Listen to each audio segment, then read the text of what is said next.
کتنے سال کا بچہ ہو لے؟ بچہ بچی 7 سال کا ہو جائے تو اس کو نماز کی تلقین کرو، اسے اٹھاؤ، نماز پڑھاؤ۔ جب 10 سال کا ہو جائے تو اس کے بستر علیحدہ کر دو اور اس کو مار کر نماز پڑھاؤ۔ یہ حدیث کے الفاظ ہے، مسلم کی حدیث ہے، صحیحین کی حدیث ہے کہ اسے سختی کرو اس پر۔ مار سے مراد یہ ہے کہ لات بات تو ہوتے ہوتی ہے، چہرے تھپڑ مارنا منع کیا حدیث ہے، لیکن مار سے مراد ڈانٹو، ڈانٹ ڈپٹ کرو، سختی کرو اس پر، اس کو سختی سے نماز پڑھاؤ۔ اب مجھے بتاؤ کہ اگر باپ بھی سو رہا ہو، ماں بھی سو رہی ہو، تو بچوں کو کون اٹھائے گا؟ بندے تھوڑے سے ہوتے ہیں، موضوع بڑا زبردست ہے، لیکن بندے آتے اینڈ پہ ہیں، بندہ بیان کیا کرے؟ چلو جڑے تسی بیٹھے ہو سماعت کرو۔ الغوث الاعظم فرماتے، شیخ عبد القادر جیلانی رضی اللہ عنہ فرماتے ہیں کہ جو بندہ نماز نہیں پڑھتا تو میں اس کی نحوست سے جنگل کے جانور بھی پناہ مانگتے ہیں۔ حضرت سلطان العارفین سلطان باہو فرماتے ہیں کہ اس بندے کو مسلمانوں کی قبرستان میں دفن نہ کرو جو بے نمازی ہے۔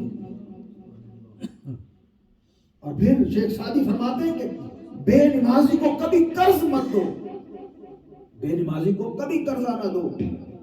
جو رب کا قرضہ ادا نہیں کر سکتا وہ تمہارا قرضہ کہاں سے دے گا؟ ان لوگوں کی زندگیاں گزر گئی، دین پڑھتے پڑھاتے جن لوگوں کے یہ کون ہیں، انہاں کی زندگیاں گزر گئی ہیں، ایسی کئی ایسی تے بڑے تیر مار خان ہیں لوگ، ساری زندگی علم پڑھے ہیں، علم پڑھا۔ شیخ سعدی کون ہے؟ شیخ سعدی وہ ہے 40 سال عمر عزیزت گزشت، مزاج تو مظہر طفلی نگش، ساری زندگی جنہوں نے دین پڑھا پڑھایا، کتابیں لکھی، پوری دنیا کی سیر کی شیخ سعدی شرازی نے، بڑے بڑے نشے و فراز دنیا کے دیکھے، اور پھر رات روتے، ساری رات اللہ کی بارگاہ میں روتے تھے، یہاں تک کہ یہ آنکھوں کے چاروں طرف سے کھڈے بن گئے تھے، کافی کھڈے بن گئے تھے، اور پھر اس کی وجہ سے نقاب، سر پہ نقاب کیا کرتے تھے، اتنے کھڈے، رو رو کر آنکھیں اندر دھڑ گئی تھی۔ وہ شیخ سعدی شرازی ہیں، فرماتے کہ اس شخص کو کبھی قرضہ نہ دو،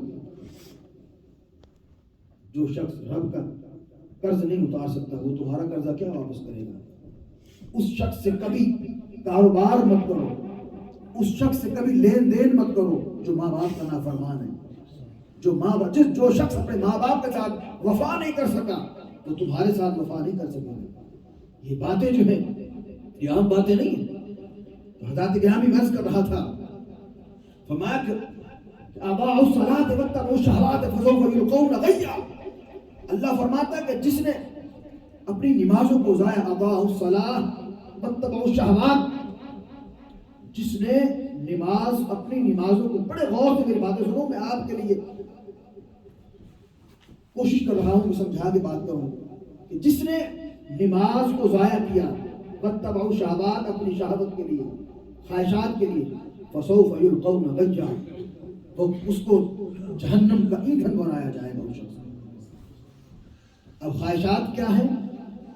خواہشات یہ ہے کہ کام کے لیے، خواہشات یہ کہ کام، آپ کام میں پڑ گئے۔ میں اکثر بڑا پسند کرتا ہوں، یہ ٹیکسی وغیرہ کرتے ہیں، یہ جہاں اتنا اچھا کام ہے، بات چینج آئے کہ اگر ٹیکسی ڈرائیور سے آپ مشورہ کریں گے تو وہ کہے گا اس سے برا کام ہی کوئی نہیں۔ کام تو کام ہی ہوتا ہے، یہاں کوئی طواف کعبہ کرے تو نہیں آئے، کام کوئی بھی چھوٹا بڑا نہیں ہوتا، کام تو چھوٹا بڑا، آپ صفائی کا کام کر لیں، آپ ٹیک ویز میں کام کر لیں۔ ہمارے لوگ پڑھے بھی اتنے ہی ہیں حساب کے، تو یہی کام کرتے ہیں۔ بزنس مین تو قسمت سے اگر بندہ کوشش کرے، رسک لے تو بزنس مین بھی ہمارے لوگ ہیں، لیکن زیادہ ٹیکسیز میں آ گئے، یہ کاروبار ہے، کوئی بات نہیں، اس میں کوئی شرم کی بات نہیں۔ ٹیک ویز میں کام کرتے ہیں، ڈیلیوری کرتے ہیں، آپ کھانا بناتے ہیں، آپ صفائی کرتے ہیں، کوئی بھی کام کرتے ہیں، کام میں لینا نہیں ہے، فارغ نہ رہے، کام کرے کوئی بھی، یہ نفسانی خواہشات۔ اس سے اگر آپ ٹیکسی کر رہے ہیں، جہاں وقت ملے اپنی گاڑی میں پانی کی بوتل رکھو، مصلی رکھو، جہاں وقت مل جائے مصلی بچھاؤ، نماز پڑھو۔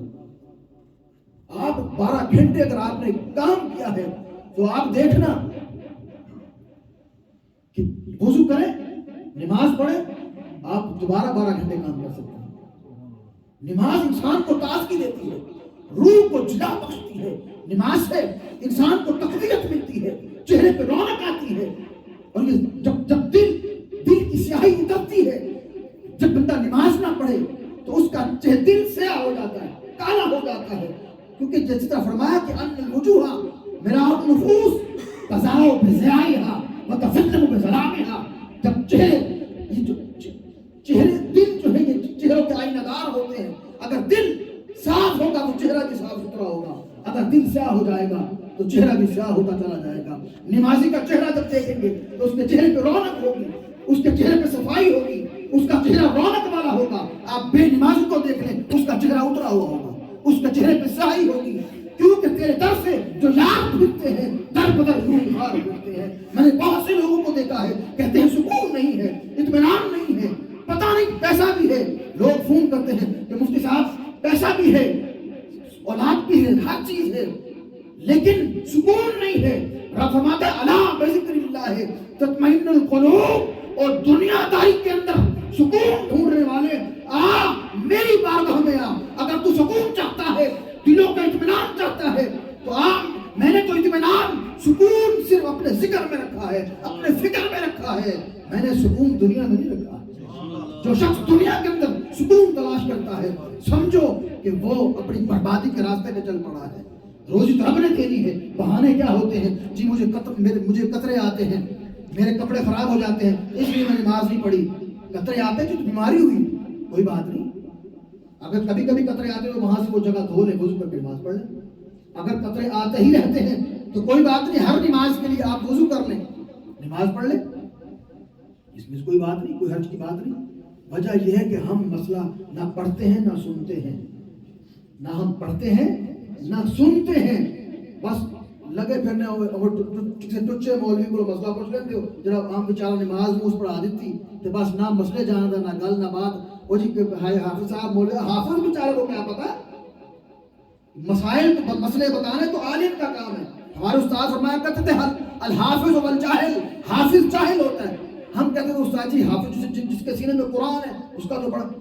اب بتائیں قل واللہ تو ہم سارے کو آتی کہ نہیں آتی, آتی ہے کہ نہیں آتی. سب کو مطلب بھی آتا ہے, سب کو مطلب آتا ہے قل واللہ کا, نہیں آتا نا. ہر کسی کو قل واللہ کا ترجمہ تھوڑی نہ آتا ہے, انا تو کا ترجمہ تھوڑی نہ آتا ہے. ہم دسو جن ترجمہ ہی نہیں آتا ان کی پتہ رب کی کہہ رہے ہیں, اس کو کیا پتہ رب کیا کہہ رہا ہے. اس لیے میں اکثر کہتا ہوں کہ مسئلہ پوچھنا ہے تو عالم دین سے پوچھیں جو آپ کو بتائے. اب قطروں کا مسئلہ, قطرے آتے ہیں وہاں سے دھو لو, وہ جگہ دھو لو, انڈر ویئر ہے, پینٹ ہے, شلوار ہے, وہاں سے دھو لو جہاں سے قطرے لگے ہیں, شاد کے قطرے لگے ہیں, وہ دھو لو. اگر بار بار آتے ہیں اٹھتے بیٹھتے تو کوئی بات نہیں. اس کے حال ہر نماز کے لیے آپ تازہ وضو کر لیں, تازہ وضو کرنے کے بعد نماز ادا کر لیں. یہ بات نہیں ضرورات تو تم المعذورات, تو آپ پڑھ سکتے ہیں نماز, اس کا تو اس میں کوئی حرج نہیں. اب لوگ کہتے ہیں جی پھر ایک دعا کا مسئلہ, بعض نماز پڑھتے ہیں اور دوڑ جاتے ہیں. بخاری شریف کی حدیث ہے دعا, اکثر ہی لوگ پوچھتے ہیں فلاں دعا نہیں مانگتے, دعا مانگنا. بھائی دعا مانگنا ضروری ہے. اب مجھے بتائیں جب مدینہ میں یا مکہ میں جب بارش نہیں آتی تھی تو حضور کی بارگاہ میں لوگ آتے تھے تو وہ کیا کرتے تھے, یار قحط ہو جاتی تھی تو حضور دعا فرمائے اللہ کی بارگاہ میں بارش آ جائے. یہ حدیث سنی آپ نے؟ تو آپ کے وسلم دعا مانگتے تھے, ہاتھ اٹھاتے تھے اللہ کی بارگاہ میں, ہاتھ اٹھا کر دعا کرتے تھے. آپ یہ نہیں کہ 2 نفل میں نماز پڑھ لوں بس ٹھیک ہے دعا ہو گئی. نماز بھی دعا ہے نا جی. جب نماز دعا ہے تو امام بخاری نے کیوں کہا کہ الدعاء مخ العبادہ, دعا عبادت کا مغز ہے. اللہ کی بارگاہ میں جب ہاتھ اٹھاتے ہو تو فرشتوں سے کہتا ہے فرشتوں دیکھو میرا بندہ مجھ سے کیا مانگ رہا ہے. دعا جو ہے دعا کے اندر عاجزی ہے, انتصاری ہے. تمہیں نماز پڑھی چلے گئے, چلے جاؤ بھائی کوئی بات نہیں, بغیر سر ننگے سر نماز نہ پڑھا کرو, یہ منع کیا گیا ہے. حدیث پاک منع ہے. ہم نے کس کو دیکھنا, شریعت مصطفی کو دیکھنا ہے, اللہ قرآن کو دیکھنا ہے, پھر اس کے بعد حدیث کو دیکھنا ہے. کبھی آقا کریم نے ننگے سر نماز پڑھی؟ بولیے, وہ سب بولیے. پھر ہم کیوں پڑھتے ہیں نماز ننگے سر؟ نماز اللہ کی بارگاہ ہے, یہ بڑی بارگاہ ہے. اللہ کی بارگاہ میں سر پہ کپڑا لے کر آپ نماز پڑھو گے, پھر اپنے امام میں بھی پہنچ جا سکتے کوئی گل نہیں، نماز سارے نماز پڑھ رہے، نماز پڑھ سر تو ننگے سر نماز میں کپڑے بھی نہ پاؤ، نماز پھر بھی ہو جائے گی. صرف آپ انڈر ویئر پہن لو، دھوتی پہن لو، یہ شرم گاہ کو چھپا لو، نماز تو پھر بھی ہو جائے گی. لیکن اللہ نے فرمایا کہ یا قرآن پاک میں یا ایھا الذین آمنو، اے ایمان والو، خذوا زینتکم عند کل مسجد.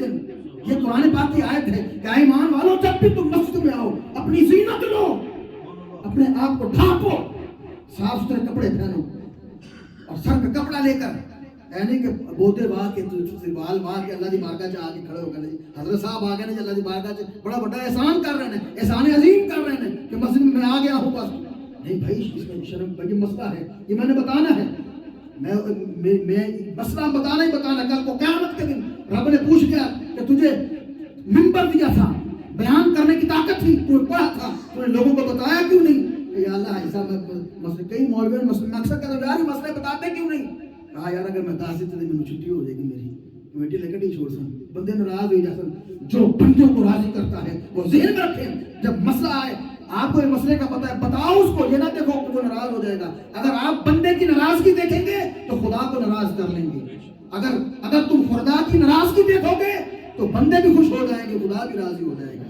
اس لیے یہ کوشش کیا کرو، دعا مانگا، یہ دعا مانگا کرو بھائی. اگر آپ کو جلدی ہے، فرض آپ نے پڑھ لیے،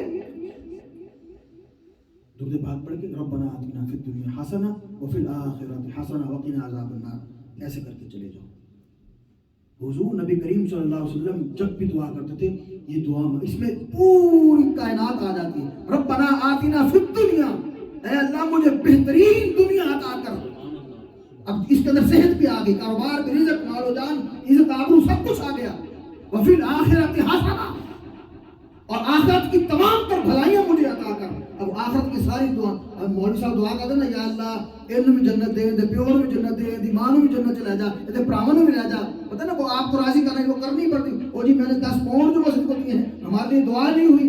وہ پھر نام لے کر کے دعا کرتا ہے، کیونکہ اللہ پر جو ہمارا اعتماد و اعتقاد و ایمان ہے ہی نہیں. ہم سمجھتے ہیں رب تو جانتا ہی نہیں ہے، ہم پیسے دیں گے، ہمارا نام لیا جائے گا تو ہمیں پھر پتہ لگے کہ ہاں ہمارے لوگوں نے دعا کی ہے. لیکن جب یہ دعا ہو گئی کہ یا اللہ جس نے بھی تیرے گھر کی خدمت کی ہے، اے باری تعالیٰ تو علام الغیوب ہے، تو دیکھ رہا ہے، جان رہا ہے، سب کے حال پہ کرم کر. پھر دیکھو کرم ہوتا ہے کہ نہیں ہوتا.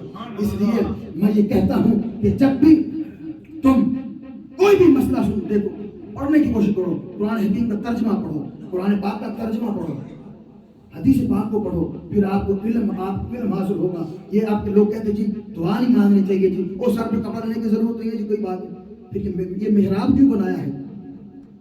یہ محراب یہ حضور کے زمانے میں محراب تھا نہیں، یہ کیوں بنا ہے؟ حضور کے زمانے میں اذان تھی نہیں، دوسری اذان تھی نہیں، وہ کیوں بنائی ہے؟ دوسری اذان کیوں دیتے ہو؟ تراویح تو حضور نے پڑھائی نہیں، تراویح کیوں پڑھتے ہو؟ اشراق اور چاشت کی نماز کیوں پڑھتے ہو؟ تو یہ آپ عمر فاروق کے زمانے میں یہ ہوا، محراب بنا. حضور کے زمانے میں یہ محراب نہیں تھا. اب جو یہ بات کہتے جی یہ کر لو، وہ کر لو، دعا نہیں مانگو، ختم نہ پڑھو، فلاں نہ کرو، اے ناجائز ہے، وہ ناجائز ہے، فلاں نہیں، یہ ٹھیک نہیں، وہ ٹھیک نہیں. وہ بھائی منبر میں تو کیوں بیٹھا ہے؟ دوسری اذان کیوں پڑھتے ہو؟ دوسری اذان عثمان ذوالنورین کے زمانے میں شروع ہوئی. چاش کی جو نماز پڑھتے ہیں ہم، چاش کی نماز سورج نکلتا ہے، نفل پڑھتے ہیں، تو سبحان ہے حضرت عثمان ذوالنورین رضی اللہ تعالیٰ جب شہادت ہوئی اس کے بعد یہ شروع ہوا. سبحان ہے، اس کے بعد اس کو کوئی بات نہیں. تراویح جو ہے امام ہے حضرت عمر فاروق رضی اللہ عنہ کے زمانے میں نماز تراویح شروع ہوئی. اچھا تراویح نماز کیوں پڑھتے ہیں؟ نفل کیوں پڑھتے ہیں؟ نفل نہ پڑھو، سنتیں پڑھنے کی ضرورت نہیں. بھائی نماز میں سنتیں اور نفل، محدثین فرماتے ہیں کہ جو سنت اور نفل جو ہے اگر فرضوں میں کوتاہی رہ جائے تو اللہ تبارک و تعالیٰ ان سنتیں اور جو نوافل پڑھتے ہیں ان کے ذریعے سے رب کعبہ ہماری وہ بھرپائی کر دیتا ہے جو فرضوں میں کوتاہی ہو جاتی ہے. اور یہ ذہن میں رکھیں، قرب خدا، فرض نماز سے اللہ کا قرب حاصل نہیں ہوتا، نوافل پڑھنے سے، ذکر اذکار کرنے سے اللہ کا قرب حاصل ہو جاتا ہے. نماز ایک ذریعہ نجات ہے، نماز اللہ کے قریب ضرور لاتی ہے لیکن یہ فرض ادا کرنا ہے. نفل پڑھیں گے تو ہماری نجات ہوگی. گرامی قدر یہ ذہن میں رکھیں، یہ مسئلے مسائل ہیں، ان کو ذہن نشین کر لیں. ہمیشہ مانگنا تو اللہ کی بارگاہ سے ہے، دعا تو اللہ کی بارگاہ سے مانگنی ہے. اس لیے اپنے آپ پر پر وقت دیں، نماز پڑھیں، جہاں نماز کا ٹائم ہو جائے نماز پڑھیں، جہاں پہ بھی گھر میں، اگر آپ مسجد میں نہیں نماز پڑھ سکتے گھر نماز پڑھ لیں۔ جس بندے کی عادت نماز پڑھنے کی نہیں ہے، جس بندے کی عادت نماز کی ہے ہی نہیں، وہ بندہ ایک نماز سے شروع کریں، ایک نماز پکی کر لو، ایک نماز آپ نے پڑھنی ہی پڑھنی ہے، انشاءاللہ اللہ توفیق دے گا، پھر دوسری بھی شروع ہو جائے گی، تیسری بھی ہو جائے گی، چوتھی بھی، پھر 5 نمازیں بنا پڑیں۔ اس لیے یہ نماز ایک ایسا پل ہے کہ یہ اللہ کے آپ کے قریب لے جاتا ہے۔ جو بندہ یہ چاہتا ہے، کسی پیر کے پاس جانے کی ضرورت نہیں، کسی دم دارو کروانے کی ضرورت نہیں ہے، یہ ذہن میں رکھیں۔ آپ 40 دن تک جو بندہ نماز پڑھے گا، باجماعت پڑھے تو سبحان اللہ 70 نمازوں کا ثواب ہے۔ اگر 40 دن تک جو بندہ نماز پڑھ لے، اس کی اگر کوئی پریشانی رہ جائے تو وہ یہاں مسجد میں آ کر مجھے کہے کہ علامہ صاحب آپ نے بیان کیا تھا کہ اگر 40 دن تک بندہ لگاتار نماز پڑھے، چھوڑے نہ، اس کی کوئی پریشانی رہ جائے تو مجھ سے بات کرے، میں ذمہ دار ہوں، اس کی کوئی پریشانی رہے گی نہیں۔ اللہ کریم سب کی پریشانیاں دور فرمائے، اللہ کریم سب کی مشکلات آسان فرمائے، اللہ کریم سب کے حال پہ اپنا خاص فضل کرم رحم فرمائے۔ وآخر دعوانا